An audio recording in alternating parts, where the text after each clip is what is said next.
ओम शांति। 13 अप्रैल 2022 के महावाक्य हैं। मीठे बच्चे, गृहस्थ व्यवहार में रहते कमाल कर दिखानी है। श्रेष्ठाचारी देवता बनने और बनाने की सेवा करनी है। प्रश्न: राजाई के वर्षे का अधिकार किन बच्चों को प्राप्त होता है? उत्तर: जो बाप के समीप संबंध में आते हैं, अपनी चलन और आमदनी का पूरा समाचार बाप को देते हैं। ऐसे मातेले बच्चे ही राजाई के वर्षे का अधिकार प्राप्त करते हैं। जो बाप के आगे आते ही नहीं, अपना समाचार सुनाते ही नहीं, उन्हें राजाई का वर्षा मिल नहीं सकता। वह है सोतेले बच्चे। बाबा कहते, बच्चे अपना पूरा समाचार दो तो बाबा समझे यह क्या सर्विस कर रहे हैं। बाबा बच्चों को हर हालत में ऊंच पद पाने का पुरुषार्थ कराते हैं। गीत: कौन आया मेरे मन के द्वारे। ओम शांति। बच्चे जानते हैं परमपिता परमात्मा शिव से हमारा क्या संबंध है। परमपिता तो कहते ही हैं, पतित पावन अक्षर भी डाल दो।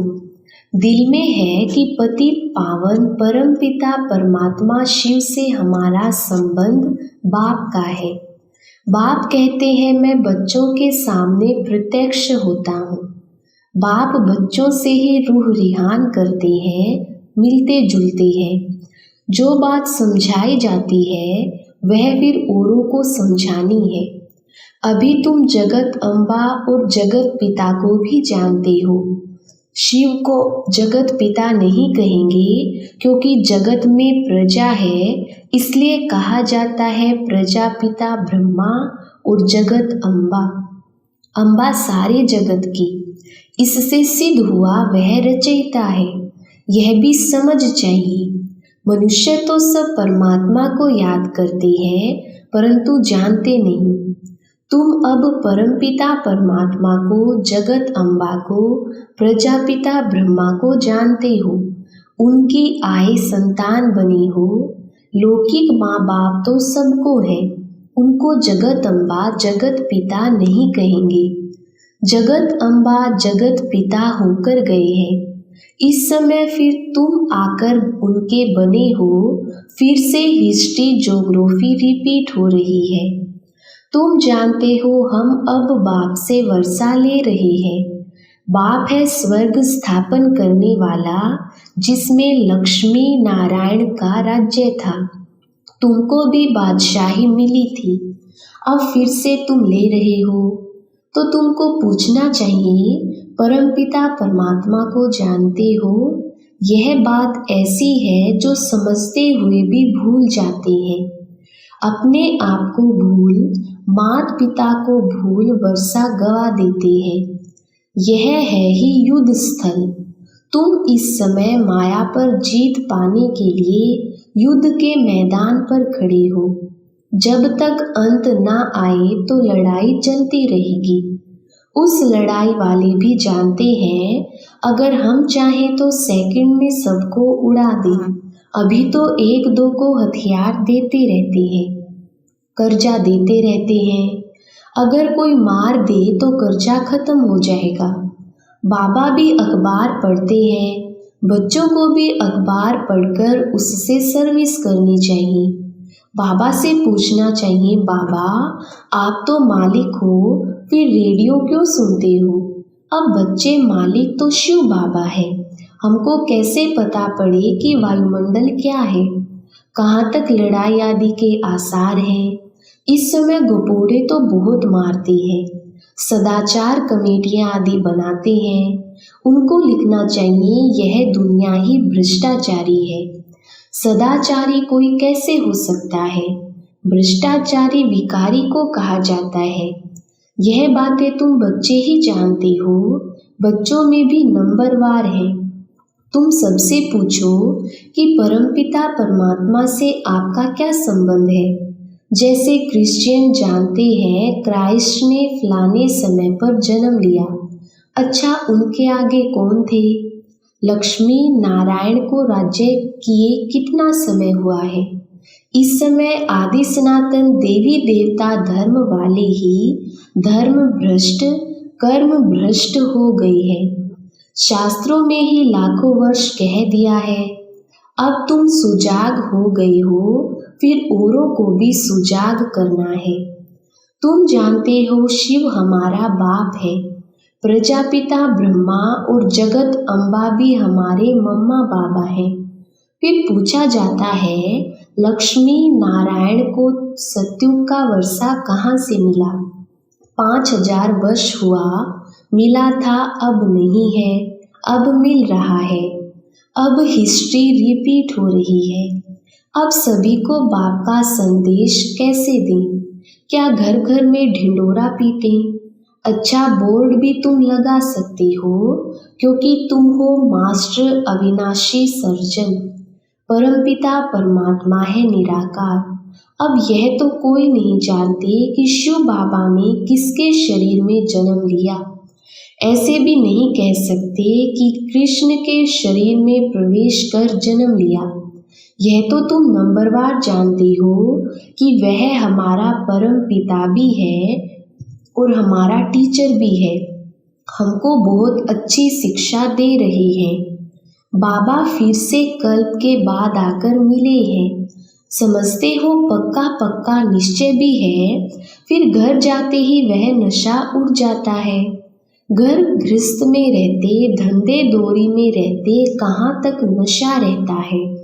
यह तो जरूर बाप को लिखना चाहिए, परंतु बच्चे बाप को पूरा समाचार देते नहीं।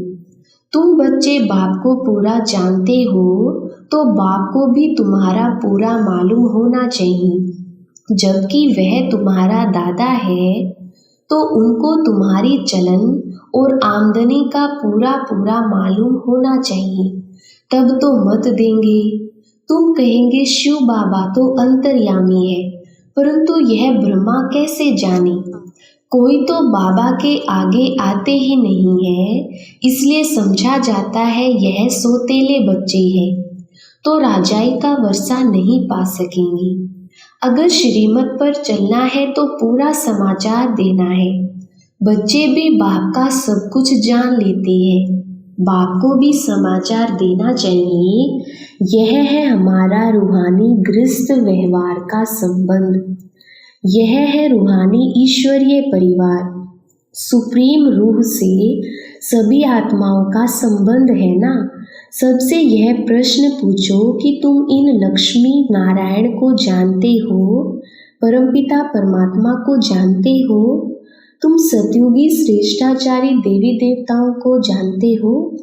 तुम लिख सकते हो कि इन सब बातों को जानने से तुम श्रेष्ठाचारी बन सकते हो, नहीं तो कदाचित नहीं बन सकते। ऐसी ऐसी सर्विस करने से तुम ऊंच पद पा सकते हो। भ्रष्टाचारी को श्रेष्ठाचारी बनाना यह तुम्हारा धंधा है, तो क्यों नहीं बोर्ड लगाते हो? स्त्री पुरुष दोनों इस सर्विस पर है। बाबा डायरेक्शन देते हैं, परंतु बच्चे फिर भूल जाते हैं, अपने ही धंधे में लग जाते हैं। सर्विस जो करनी है वह करते ही नहीं है। ना पूरा समाचार देते हैं, ना बोर्ड लगाते हैं। बोर्ड नहीं लगाया, सर्विस नहीं की तो समझेंगे देह अभिमान बहुत है। मुरली तो सब सुनते हैं, बाबा क्या कहते हैं अनेक मत मिलती है। प्रदर्शनी के लिए बाबा कहते बच्चे गर्मी है तो पहाड़ी पर जाकर प्रबंध करो। अब देखें कहाँ से समाचार आता है कि बाबा हम यह प्रबंध कर सकते हैं। जानकारी है तो जाकर हाल व धर्मशाला लेकर प्रबंध रचना है तो बहुतों को संदेश मिले। यहाँ भी बोर्ड लगा हुआ हो, ज्ञान सागर पतित पावन निराकार परमात्मा से तुम्हारा क्या संबंध है? फिर जगत अम्बा और जगत पिता से तुम्हारा क्या संबंध है? वह क्या देंगे? जरूर जगत का मालिक बनाएंगे। बरोबर तुम अब बन रही हो, कल्प पहले भी बने थे। तुम यह बोर्ड लिख दो तो फिर और सब प्रश्न ही खत्म हो जाएंगे। लक्ष्मी नारायण को यह विश्व के मालिक पने का वर्षा कैसे मिला? पूछने वाला तो जरूर जानता होगा। अगर इतनी सर्विस नहीं करेंगे तो गद्दी पर कैसे बैठेंगे? यह राजयोग है नर से नारायण बनने का, प्रजा बनने का नहीं। क्या तुम यहाँ प्रजा बनने आए हो? बाबा के पास समाचार आए तो बाबा समझे कि यह सर्विस कर रही है। ना घर का ना सर्विस का समाचार देंगे तो कैसे समझेंगे कि यह विजय माला में आएंगे। निश्चय बुद्धि विजयंती, संशय बुद्धि विंशंति। तुम जानते हो अभी हमारी राजधानी स्थापन हो रही है। उस राजधानी में उच्च पद पाने का तुम बच्चों को पुरुषार्थ करना है, परंतु कोई की तकदीर में नहीं है तो टीचर क्या कर सकता है? तुमने ही ऐसे खोट कर्म किए हैं जो तुम्हें भोगना पड़ता है। मम्मा ने अच्छे कर्म किए हैं तो कितना अच्छा अटेंशन से मम्मा ने उच्च पद प्राप्त किया। तुम बच्चों को हर हालत में खूब पुरुषार्थ करना चाहिए। बाबा ने राय दी है बोर्ड बनाए लगाना चाहिए और छोटे छोटे पर्चे बनाकर बांटने चाहिए कि इन लक्ष्मी नारायण को जानने से तुम यह श्रेष्ठाचारी देवता बन जाएंगे। शुभ कार्य में देरी नहीं करनी चाहिए। तुम मीठे मीठे बच्चों को बहुत सर्विस करनी चाहिए। गृहस्थ व्यवहार में रहते कमाल कर दिखानी है। कब छोड़ने का ख्याल नहीं करना है। तुम जानते हो बाबा हमको ब्रह्मा द्वारा सिखला रही है। शिव बाबा भारत में आया है तो क्या निराकार आया? कैसे आया, क्या किया, कोई को पता ही नहीं है। शिवरात्रि मनाते हैं, जरा भी पता नहीं है। परमात्मा आते ही है पावन बनाने। बाबा कहते हैं कोई भी बात में मूंझते हो तो पूछो कि बाबा हमको यह बात समझ में नहीं आती है। 84 जन्मों का राज भी समझाया है, वर्णों में भी आना है। तुम यह धारणा करते हो बरोबर हमने ऐसे 84 जन्म लिए हैं। अब फिर हम सूर्यवंशी बनते हैं। जितना जो पुरुषार्थ करेगा उतना ऊंच पद पाएगा। कितनी सहज बात है। फिर भी बुद्धि में बैठता नहीं है तो आकर पूछो बाबा हम इस समझाने में मूंझते हैं। पहले पहले अलफ का परिचय देना है। यह बोर्ड सब लगा दी। इस नॉलेज से तुम सदा सुखी श्रेष्ठाचारी बन जाते हो तो यह अच्छा है ना।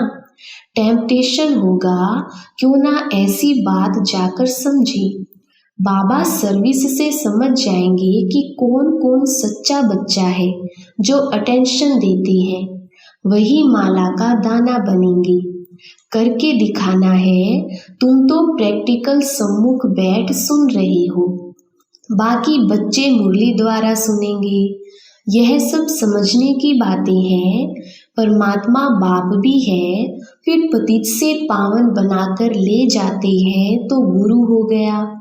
सृष्टि के आदि मध्य अंत की नॉलेज शिक्षक बन पढ़ाते हैं तो तीनों हो गए ना। परंतु बहुत बच्चे भूल जाते हैं। बुद्धि से वह नशा निकल जाता है, नहीं तो सथाई खुशी रहनी चाहिए। अच्छा, मीठे मीठे सिकिलधे बच्चों प्रति माता पिता बाप दादा का याद प्यार और गुड मॉर्निंग। रूहानी बाप की रूहानी बच्चों को नमस्ते। हम रूहानी बच्चों की रूहानी बाप दादा को याद प्यार गुड मॉर्निंग और नमस्ते जी।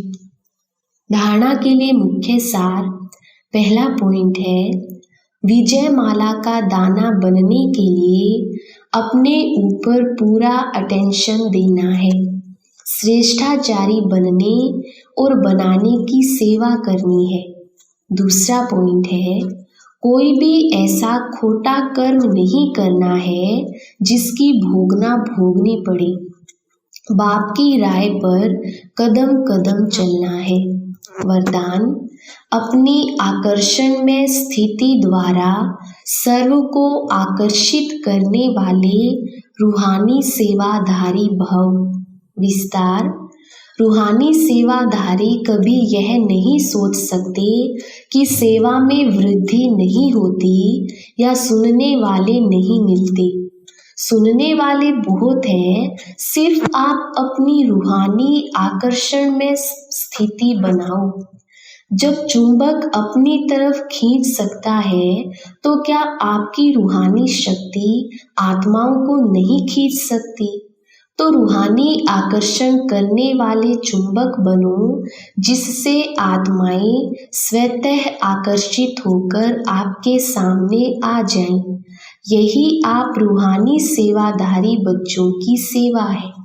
स्लोगन, समाधान स्वरूप बनना है तो सबको स्नेह और सम्मान देते चलो। मातेश्वरी जी के अनमोल महावाक्य। परमात्मा एक है, बाकी सर्व मनुष्य आत्माएं हैं। अब यह तो सारी दुनिया जानती है कि परमात्मा एक है, वो सर्वशक्तिवान है, जानी जाननहार है। ऐसे तो सारी दुनिया खुद भी कहती है हम परमात्मा की संतान हैं। परमात्मा एक है, भल कोई धर्म वाला हो वो भी परमात्मा को ही मानते हैं। वो भी अपने को परमात्मा द्वारा भेजा हुआ संदेश वाहक समझते हैं। ऐसे ही संदेश लेकर अपने अपने धर्म की स्थापना करते हैं।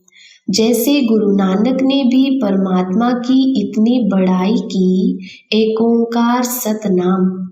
एक ओंकार का अर्थ है परमात्मा एक है।